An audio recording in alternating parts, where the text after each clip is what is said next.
Good evening and thanks for joining us on Nationwide today on the network series of the NTA. I am Elizabeth Omori. 62 years ago, Nigeria gained independence, replacing Great Britain's Union Jack with the Nigerian flag, thanks to the hard work of the nation's founding fathers. Sulaiman Rigachukun, who interviewed some notable Nigerians, we were fortunate to witness the lowering of the Union Jack and hoisting of the national flag, now reports. Iconic passion and determination in the struggle for independence in Nigeria was selfless and nationalistic. Educational, youth and professional associations, most notable of the Northern People's Congress, formed by late Sir Ahmadu Bello in 1951, which later joined NCNC of Nnamdi Azikiwe for Nigeria's independence from the British, was among many that played key role in the struggle. Sir Ahmadu Bello served as the first premier of Northern Nigeria until his assassination in 1966. He was also the leader of the Northern People's Congress. Founding fathers had clear vision of developing the region, which saw the creation of Northern Nigeria Development Company (NNDC), Bank of the North, New Nigeria newspapers, the textiles, multicast outfits, educational development, among other key sectors. Among their greatest achievements is the unification and modernization of the northern region. I mean, he didn't do this to the premier, no. He said that when his minister works. So there was modernization policy. Any northerner, regardless of tribe, breed or religion, if he is able to go with a good secondary, he will be sent anywhere in the world to go and get degree, diploma, whatever. They put Nigeria first and they competed. When we were running regional government, they competed among themselves to see that one region is far ahead of the other in terms of social, economic and political development. They, as much as possible, make sure they unite this country. But currently, at the moment, you realize that the country is like being divided along ethnic line, along religion line, which doesn't mean well for the unity of this country. As Nigeria marks the 62nd anniversary of independence, stakeholders say entrenching responsible leadership, patriotic zeal and selfless service, as exemplified by the past heroes, is a duty upon all, irrespective of parochial or other divisive considerations. Sulaiman Rigachukun, NTA News. And an advocacy group in Kogi State, New Tribe Hope Alive movement, has joined Nigerians to celebrate Nigeria at 62 with messages of hope for a better Nigeria. Deborah Iyola Samuel reports. The Hope Alive New Tribe Group is a pro-Nigerian group that emphasizes the need to act as positive minds and keep hope alive about Nigeria.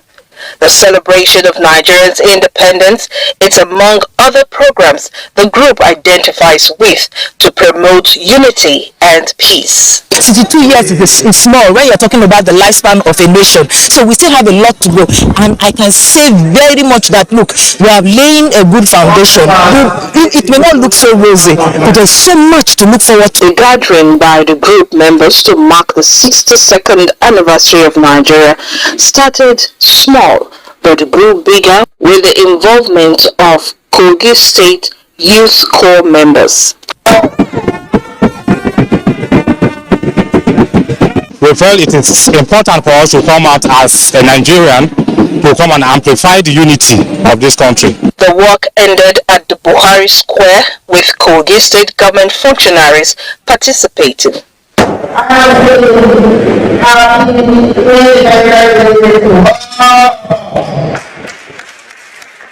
this is where we have a government that is embracing all ethnicities across the country.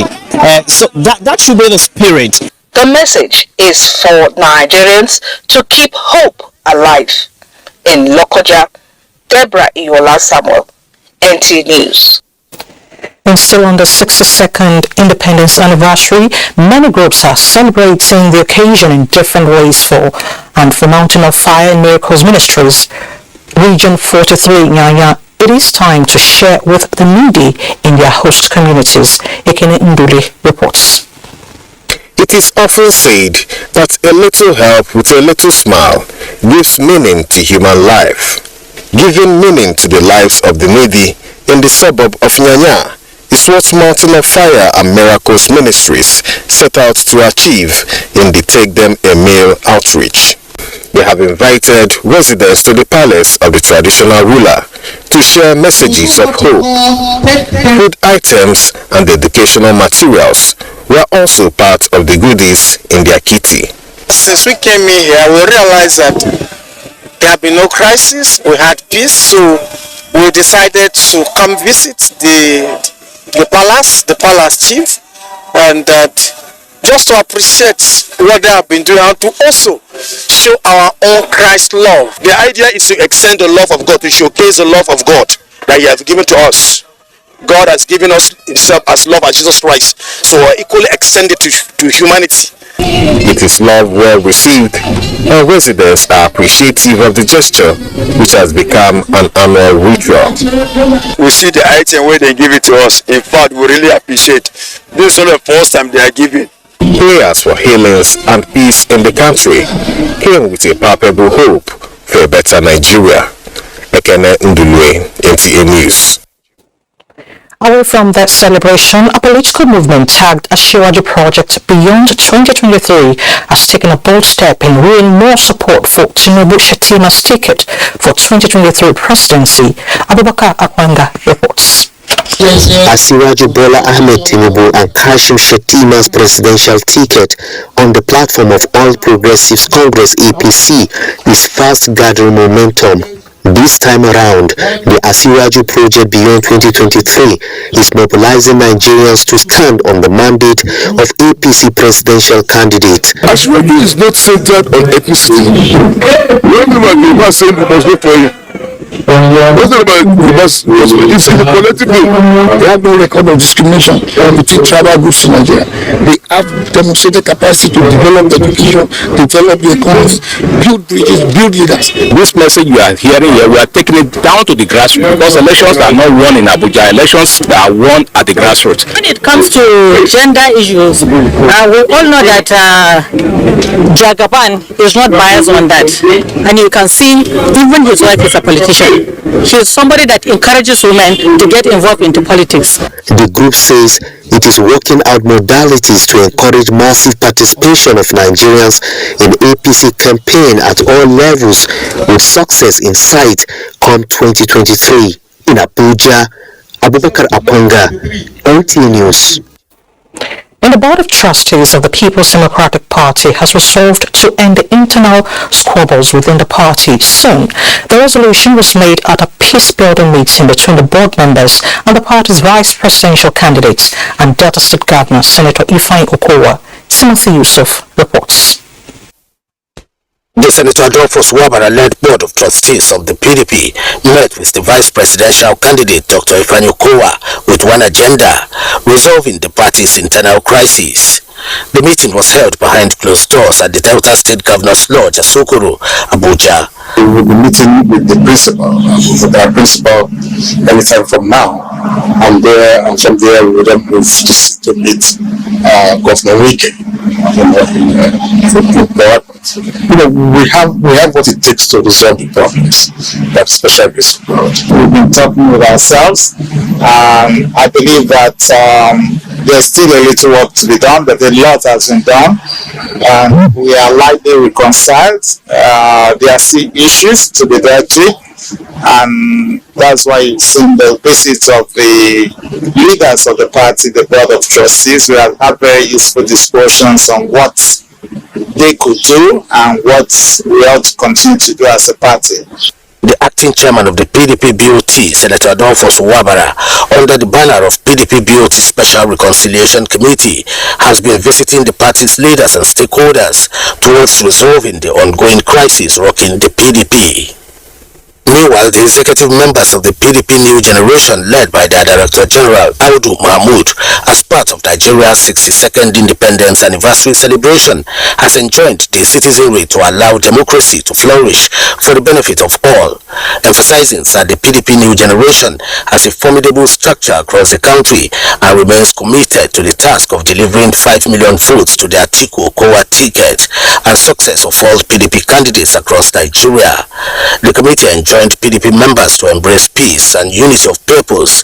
Timothy Yusuf, NTA News. Meanwhile, youths in Edo State under the auspices of the Obedient Movement gathered in different parts of the state for the Independence Rally in demonstration of their support for the presidential candidate of the Labour Party, Peter Obi. Awuni Okoli reports. They are from the various groups on the Labour Party in pursuit of a common cause of purposeful leadership. They bear same identity and mostly youths who have decided to make a difference. They converged on the city center in Ringwood, Benin City, defying the early morning rains, chanting solidarity songs.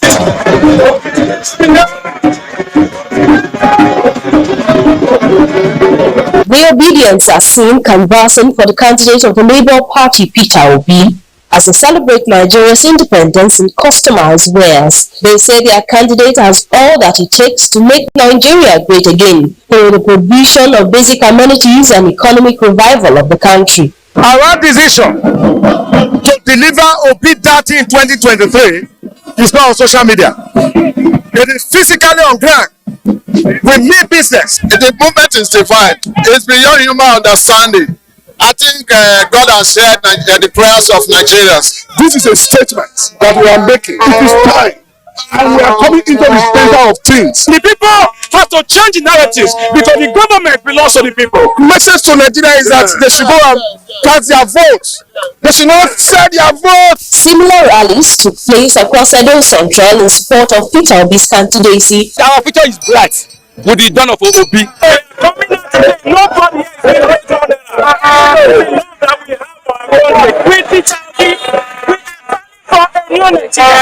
While hoping to sustain the push, the youth solicits the support and prayers of Nigerians for the desired victory in the 2023 polls. In Benin, Awuni Okolo, NTA.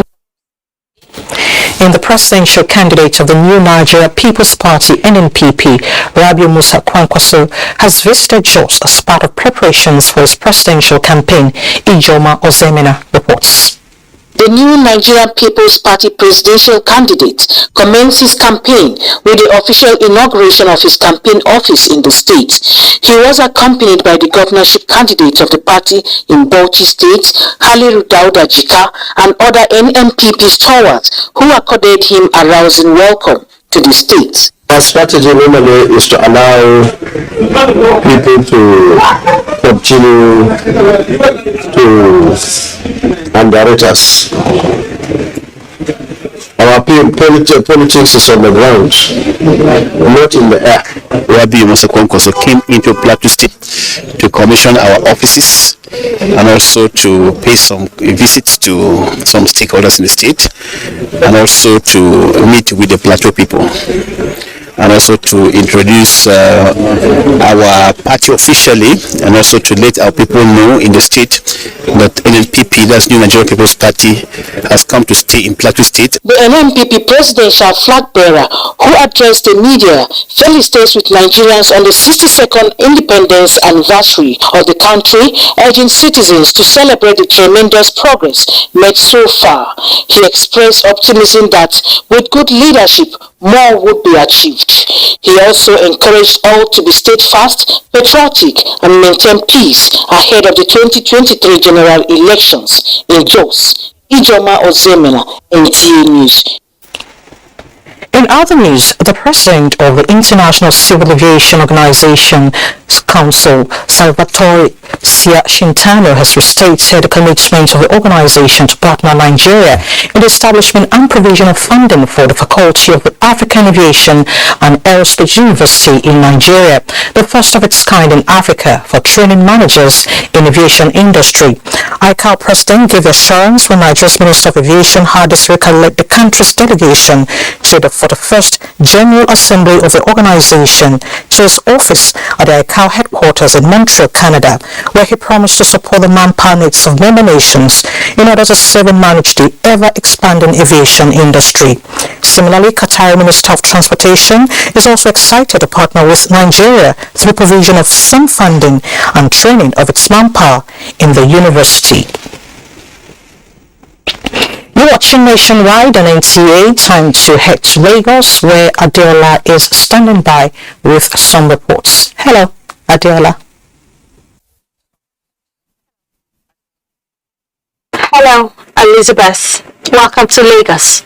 In the last 62 years, Nigeria has not only grew its volume of imports and exports, but adopted the proverbial dictum of removing hindrance to the source of one's wealth, as seen in the case of Apapa, where there are constant initiatives aimed at eliminating impediments to the flow of business transactions. Michael Olaleye examines some of the interventions of the federal government to eradicate traffic in Apapa.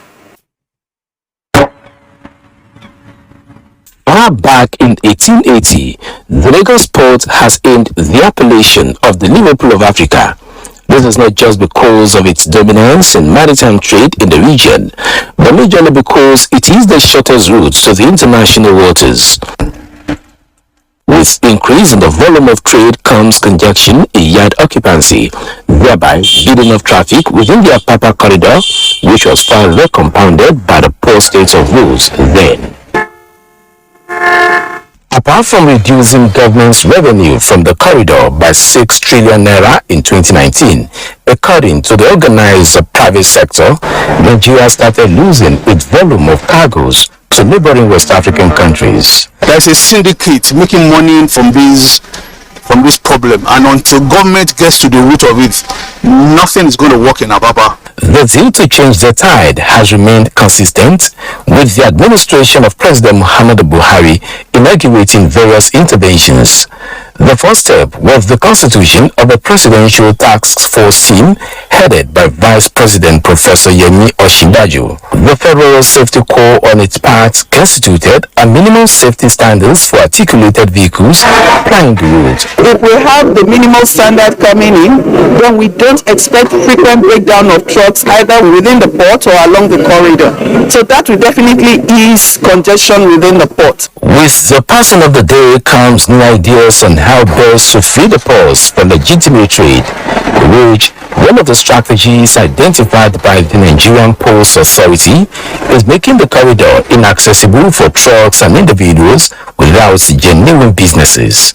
This led to the removal of shanties and putting in place of an electronic call-up system known as ITO. We will keep automating that, we will keep tweaking the system until we get it perfect. We are likely to, create a second app. It's just to create competition and also give people alternative. While all of these are yielding results with businesses having a new lease of life, the federal government followed up with the setting up of the Free the Port Access Rules initiative, and the end is justifying the means by the testimonies. Now they do not allow any vehicle to park. No congestion, no delay, no anything. Everywhere is free. We are all happy about it. Now you can boast of loading a container in a day or in 24 hours and the goods is at the warehouse. The team has successfully opened up the Apapa Trade Corridor, while efforts are ongoing to ease Tinkan Island Port. In Lagos, Michael Olaleye, NT News. Beyond its call of duty as a regulatory agency in the nation's maritime sector, the Nigerian Maritime Administration and Safety Agency NIMASA must also sustain its support for the national economy by ramping up its revenue generation drive. Minister of Transportation Wazu Sambo stated this during a day inspection visit to the corporate headquarters of Limasa in Lagos. Adeniyi Taiwo reports. Attempt to try and generate reports to management having the number of cases. Speaking after inspecting the Maritime Stakeholders Experience Contact Center and the Ship Registry at Nimasa, the minister, who was accompanied by the Minister of State for Transportation, Ademola Adegoroye, and the Permanent Secretary of the Ministry, Magdalene Ajani, lauded ongoing initiatives, including implementation of the Blue Economy Roadmap and the Deep Blue Project to ensure maritime safety by the agency. Training of seafarers to enhance capacity, harnessing wreck removal to generate revenue, and asset management of the Deep Blue project are some of the areas where the minister made demands for improvements. We must have already taken steps to be aware of what is the new position. And also, some certificate has been issued, and the minister is supposed to be taking some action on it. Assuring the Minister of Limasa's commitment to the realization of its mandate, the Director General said, apart from training over 2,000 Nigerians in various areas of the maritime sector and maintaining about 600 special forces in the Deep Blue project, the agency is also improving standard in revenue generation.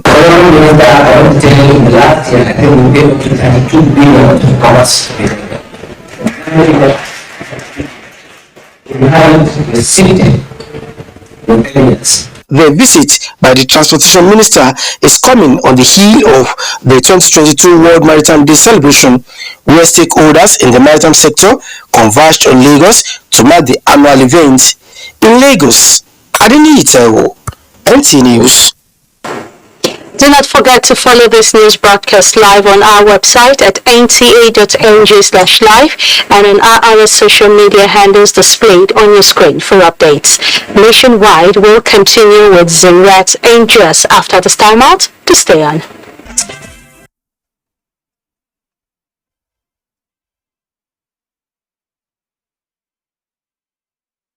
Governor Simon Lalong says the task of building a nation is a collective responsibility of citizens, and this must be pursued with courage, understanding, love, unity, and tolerance.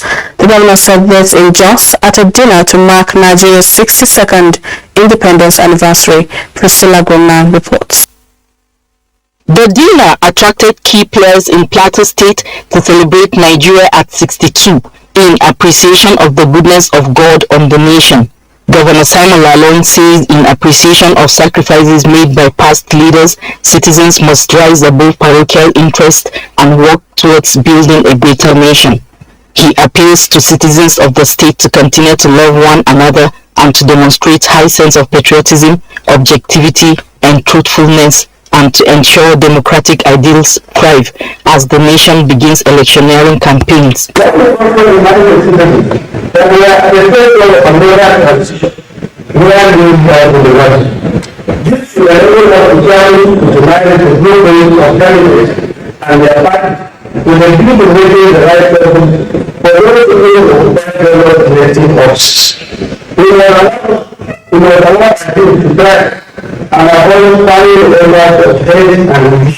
Messages of goodwill from members of the national and state houses of assembly, judiciary, heads of security agencies, Christian Association of Nigeria, and the JNI center on the need for citizens to build on the nation's diversity as a source of national development.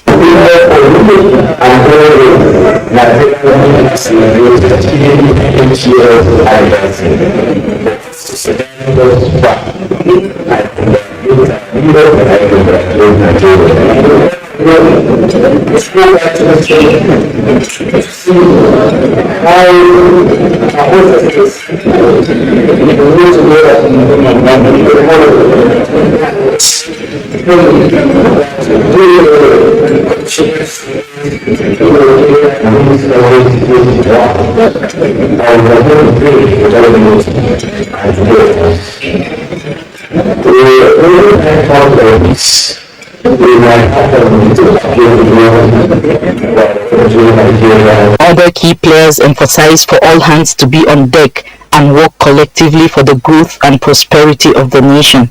In Jos, Priscilla Gumman, NTA News. The General Officer Commanding 3 Division, Major General Ibrahim Ali, has charged commanders in 3 Division to ensure resources are accountable, efficiently and judiciously utilized to achieve desired objectives. He made this known when he received the Acting Director General, Bureau of Army Financial Management and Audit, Brigadier General Raymond Oche in Jos. Caleb Kuchin has the details. General Officer Commanding 3 Division said the Bureau of Army Financial Management and Audit is an accounting arm of the Nigerian Army that works towards ensuring efficient utilization of resources and improving the professional capabilities of troops. I want to tell commanders, we hear your voice, but we should make efficient use of resources based on medical care.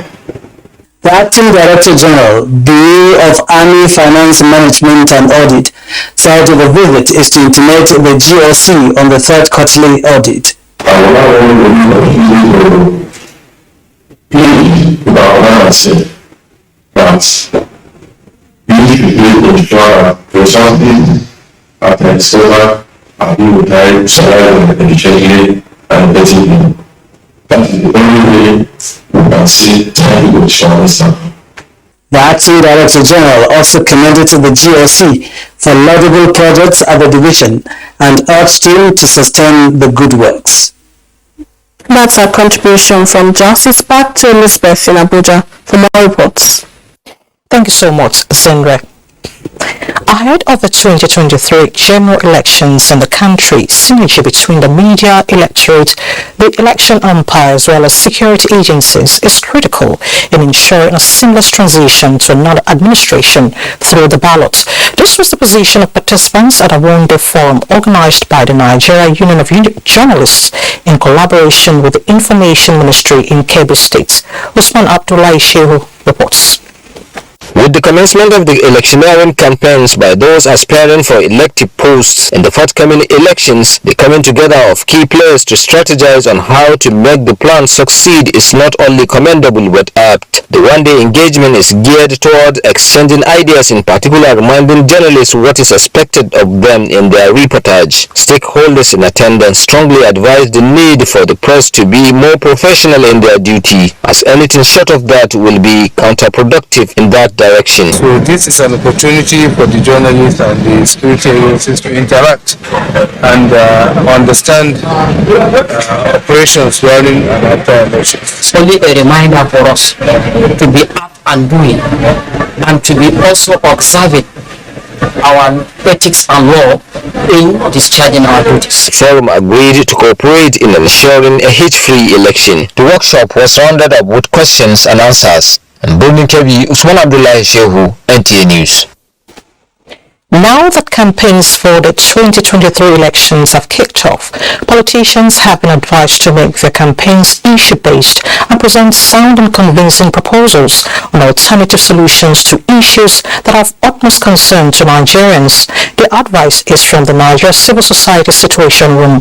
Timothy Yusuf reports.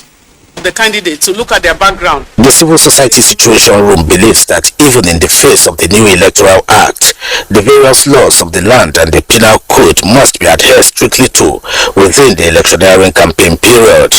Situation Room resolved to closely monitor all the electioneering campaigns by political parties and their candidates. That going to 2023, we are going to be watching keenly who is violating and what laws, who have been held accountable. We will demand accountability for every step of the way. To the citizens, Situation Room has observed that the activities of party supporters on the social media, we have observed that and advised supporters to desist from cyberbullying and other forms of online intimidation. Center for Transparency Advocacy is a civil society watchdog expecting that campaigns and manifestos would be tailored towards only the things that would further enhance the peace and unity of the country. We expect that the political atmosphere will be charged. It is imperative, therefore, that political parties make their campaigns issue-based and convince Nigerians to vote for their candidates based on sound proposals of alternative solutions to the issues that are utmost concern to Nigerians. Meanwhile, a civil society organization on the banner of FAGWORD is urging Nigerian youth to take the 2023 political activities seriously, stating that it would greatly determine a lot in the nation's destiny. Trading on votes is anti-democratic. The youth therefore advised to play according to the rules. Timothy Yusuf, NTA News. And for more reports on Nationwide, let's join Jenny in Port Harcourt. Nice to see you, Jenny.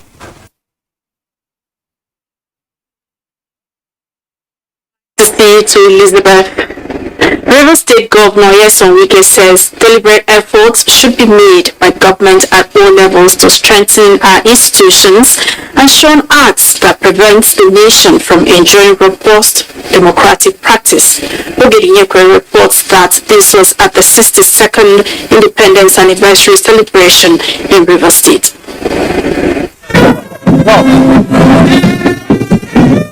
That was the governor inspecting the guard of honor by the Nigerian Police River State Command. The parade theme of the River State Police Command set the ball rolling with their fascinating quick and slow march past.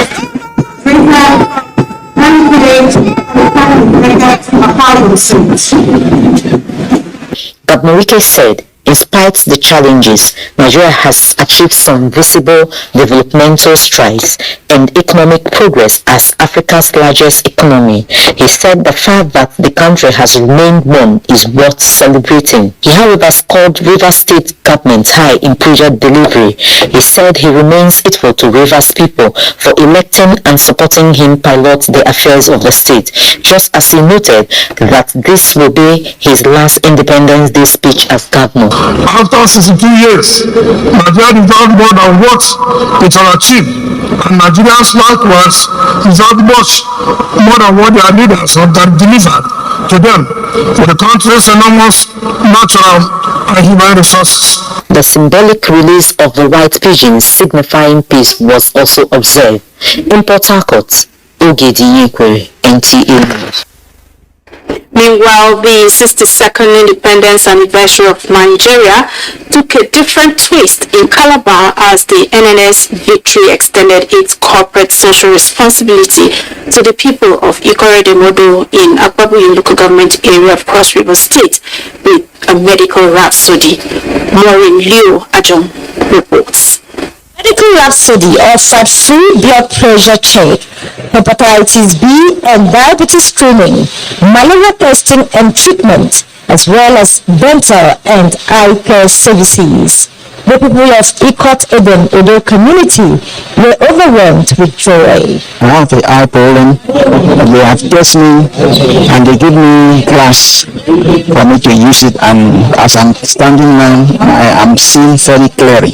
I got the Nigerian Navy for giving us the free treatment. The lens they've given me is more precious and more powerful than the one I had before. I can see very clearly. They have done normal. They have overdone. Since we have never seen this type of a thing. They have helped us. The medical rhapsody, which is in line with the vision of the Chief of Naval Staff, is aimed at improving the welfare of people in its catchment area, and it is done in collaboration with Calabar Cayman City Lions Club. We are here to have this relationship between the civil populace and also the military, to let them know that we are all Nigerians, to let them know that we are also here for them. In as much as we are protecting them, we are also taking care of their health. And as we all know, health is wealth. If we are alive today, it's for the betterment of the country and also the COC. What we are doing today is providing medical services, to people that cannot afford it. That which also featured health talk and distribution of insecticide-treated mosquito nets to the people. From Abuja local government area of Cross River State, Maureen Liu Ajong, NTA News. And that's it from Port Harcourt. Nationwide will continue in Makudi after the break. Jeremy.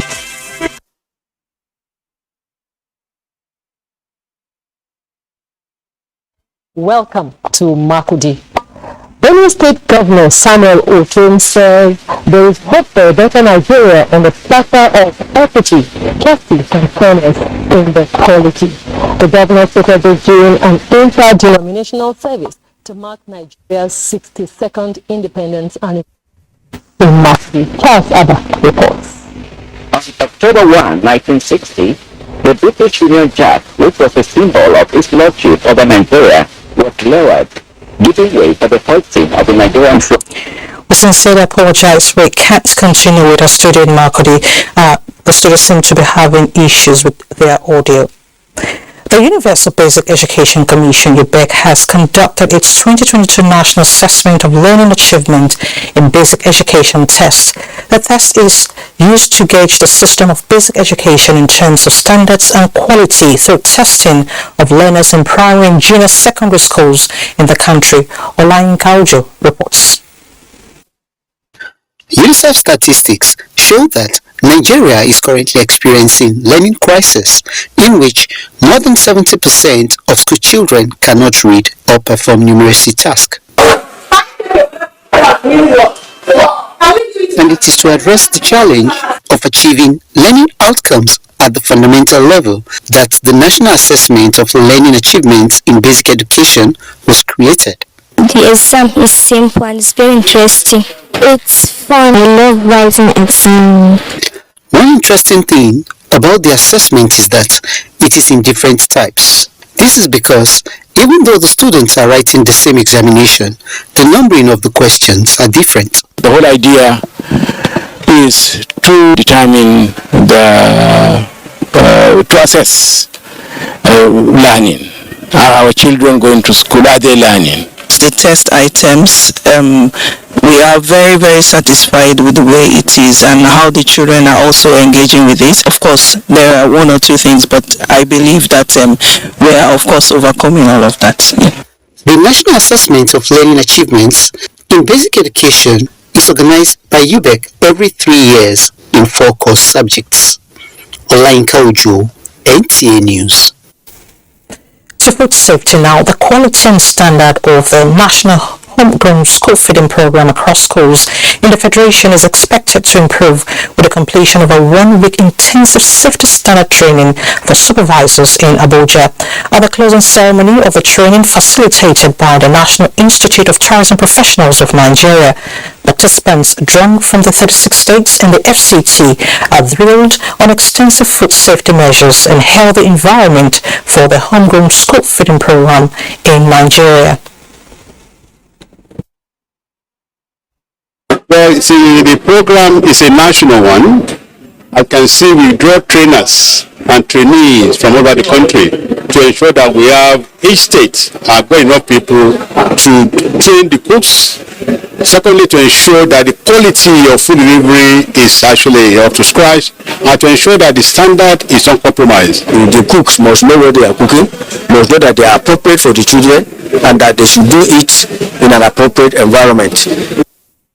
The supervisors said they have been fully equipped to carry out daily inspection for a healthy and clean environment where foods are prepared.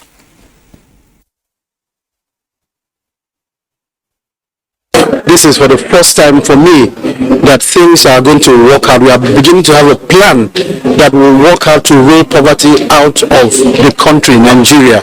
For me to continue to do the good work where they do, when she say the President Muhammad Buhari, truly we won't help the poor masses. The trained supervisors are to utilize knowledge acquired in their respective communities. The Nigerian Academy of Medicine has restated its commitment to the promotion of policies for good health in Nigeria. This was re-emphasized at the Academy's 2022 annual lecture and induction ceremony in Abuja. Salah Khalil Ibrahim reports. Beyond formulating policies, especially that of health, Funding is a major catalyst in realization of any policy. This, among other issues, formed the thrust of the annual meeting of the Nigerian Academy of Medicine. Improving the funding and the services, because you cannot improve the services without adequate funding. If you have to clean up a primary health care center, you need money. The personnel are there. The level of attention to details are on there. So that they need the leadership to ensure that things are done, that Nigeria is peaceful. Significant strides have been made in the development of the health sector. However, government is committed to doing more and supporting the academy for the overall development of the health sector. The federal government has continued to invest in the health sector by recently embarking on massive infrastructure development and support in clinical services, and desirous of collaborating with the Nigerian Academy of Medicine in strengthening the sector for the progress of the nation. The theme 2023 and beyond, setting the agenda. 50 new fellows were inducted into the academy with the launch of a journal. Salwa Khalil, NTA News. The renewed synergy between Katsina Area Command of the Nigeria Customs Service, other security operatives and the border communities has led to the increase in revenue generation and suppressing of smuggling activities within the axis. Shehu Adamu reports. The axis of Abuja International Border, being one of the major gateway to Republic of Niger from Nigeria, is before now witnessing security challenges leading to low level of import and export along the corridor. However, with the collaborative strategies put in place along the route, coupled with the cooperation of the border community, Katsina Area Command of the Nigeria Customs Service recorded an export of over 20,000 tons from 15th of August to date, against the over 10,000 tons of export recorded the previous month. Under review, we have a total of 124,896,718.27 kobo. Collected with a significant increase of 25,119,375 naira 25 kobo. While commending other security operatives and border community for their support and understanding in intelligence gathering, Controller Alhawada Chedi also explained that 15 vehicles were intercepted as either being smuggled into the country or served as means of conveying the contraband. In Katsina, Shehu Adamu, NTA News. Now to child protection, the federal government has made a move to transfer children rescued by operatives to child protection authorities in support of their reintegration into the society. This follows the handover protocol agreement signed between the Ministry of Foreign Affairs, United Nations Systems in Nigeria and the UNICEF country office in Abuja. Gadba Mohammed Natala reports. Owing to conflicts in Nigeria's northeast and Lake Chad basin region resulted to the displacement of many children associated in armed conflicts. They are now considered by the Nigerian government for their proper integration back into the society through educational and psychosocial support. The measure put in place is culminating from the signing of the agreement to protect the rights of children under the Convention on the Rights of the Child. Minister of Foreign Affairs Geoffrey Oyama and the Permanent Secretary of Women Affairs Aviation acknowledged that it signals the handover of those children rescued by the military and transferred to several child protection authorities. In spite of the fact that wars also affect adults, children are unfortunately too often the direct but powerless victims of the horrors committed against their families. A total of 4,204 rescued children were in the custody of the military, 2,886 males and 1,338 females so far been released and received by social welfare services in Maiduguri, according to the UNICEF representative. UNICEF is looking very much forward to work with all the stakeholders at all levels, in all the sectors, to reduce the impact of the conflict on children and achieve results for them in Nigeria. Finalizing this agreement records a positive milestone for government's determination towards protecting vulnerable children and addressing their plight in the country. In Abuja, Garba Muhammad Atala, NTA News. Meanwhile, the Nigerian Army 34 Artillery Brigade, Obinze, Imo State, has handed over suspected human traffickers and an 18-month-old baby rescued from an illegal orphanage based in River State to the National Agency for the Prohibition of Trafficking in Persons, NNPP. Beatrice Ayin reports. These are suspected child traffickers arrested by officers of the Nigerian Army 34 Artillery Brigade, Obinze, Imo State. Rescued by the officers is an 18-month-old baby, among other victims. Two of the suspects, according to the Nigerian Army, specialize in stealing of children from Imo State and selling them to their accomplice who resides in Port Harcourt, River State. The suspect, who is alleged to be an operator of a baby factory under the guise of an orphanage home, had this 23-year-old lady, who is 9 months pregnant, in custody, while the victims have been handed over to the state commander NNPP, Ernest Obu, who has reunited some of them with their families. He commends the Nigerian Army and other security agencies who have been collaborating with NNPP in the fight against human trafficking. The state commander further charges parents on the need for vigilance. In this recent case, I've had over a plethora of petitions that have come to me in respect to this thing. People are coming from Anambra, people are coming from Abia, their children are stealing, their children are stealing. It is these criminal networks that are everywhere doing these things. The suspects have since been transferred to NNPP zonal office in Ugu. In Owerri, Beatrice Anyam, NTA News. Victims of flood in Doma local government area of Nasarawa State have continued to seek support from well-meaning individuals and corporate bodies to relieve their suffering. Abai Solomon visited the community. Hundreds of people, mostly farmers, were rendered homeless by the recent flood which destroyed their homes, valuables and washed away farmlands. Hunger, lack of clean drinking water, sickness, anxiety and depression besiege the displaced persons, especially the elderly, women and children. However, Rice Company Olam put a smile on their faces with medical support, food and other household items to over 2,000 affected persons from various communities taking refuge in Apanaja. And I'm very glad to collect these drugs from Olam Company because it's not easy and it's very, very difficult for somebody to carry his own property to come and give to the poor people. Coordinator Distribution Committee Dr. Umar Ismaila said it is part of their corporate social responsibility to the host community and promise to sustain it. Olam had earlier provided SOCO to another set of victims in Rukubi community. Abari Solomon, NTA News. And next, some sporting stories.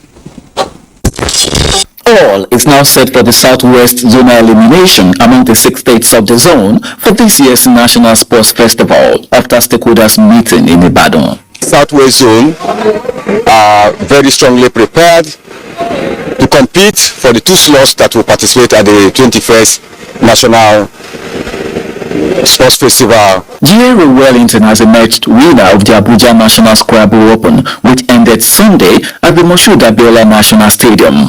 Wellington recorded 12 wins with a plus 477 cumulative spread to win the trophy, with Emmanuel Mojose coming second with 10 victories of 515 cumulation, while Ezine George finished third with 10 wins and 546 cumulation. I'm happy to have been to spearhead the group that is going to the African Championship, and I can promise Nigerians that we will give our best and hopefully come back with the trophy.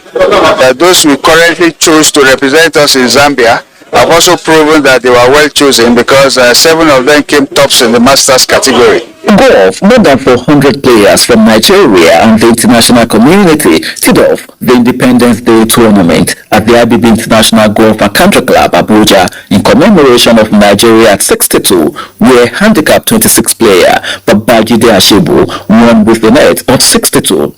The week-long activity targets increasing the golfing density, offering another platform to showcase Nigerian positive image and promote local content of art and culture.